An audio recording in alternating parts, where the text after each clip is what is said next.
Marie Dupin est venue couverte de fleurs ce matin. Pour la Saint-Valentin, Marie, les Français ont bien l'intention de faire plaisir à leur moitié. Ils débourseront en moyenne 101,50 centimes. Et les hommes dépenseront plus que les femmes, selon un sondage YouGov sorti récemment. 63 € pour les femmes, alors que les hommes en auront pour plus de 130 € en moyenne, du simple au double.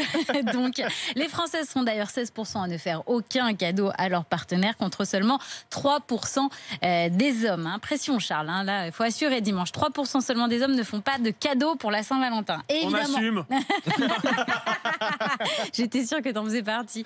Et évidemment, le cadeau privilégié dimanche, ce seront les fleurs dans 40% des cas, puis les bijoux, les vêtements, le parfum, les chocolats, pour 12% des Français. Alors, vous nous avez apporté des idées cadeaux, justement. Alors déjà, je vous ai apporté des chocolats, mais pas n'importe lesquels. Vous me connaissez, ça se présente sous la forme d'un écrin, on dirait une petite boîte à bijoux. Et à l'intérieur, ce sont des chocolats Hugo et Victor qui n'utilisent aucun additif, aucun colorant, que des ressources naturelles comme des poudres de fruits, etc.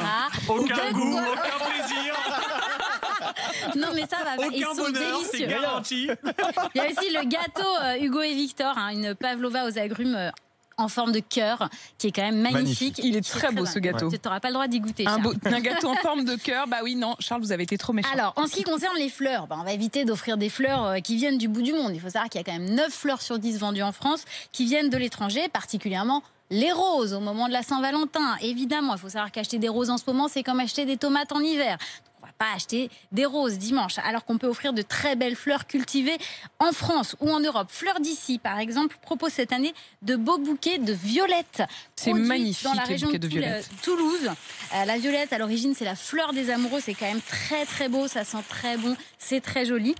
Et puis, vous pouvez aussi offrir les bouquets du site Bergamote avec des anémones, symbole de la confiance, ou des renoncules qui expriment la joie et le charme, là aussi. Pendant ce temps, la Marie Dupin, elle plonge son nez dans les bouquets avec délectation. Et puis, il y a aussi la marque By Charlot qui propose des pots avec des cactus ou des plantes grasses à l'intérieur. Les pots sont fabriqués en France, ils sont en laiton, ils sont personnalisables. Vous pouvez mettre le nom de votre moitié, sa date de naissance ou la date de votre rencontre dessus. C'est vraiment très joli. Donc, aujourd'hui, vous êtes un peu ma Valentine, Apolline.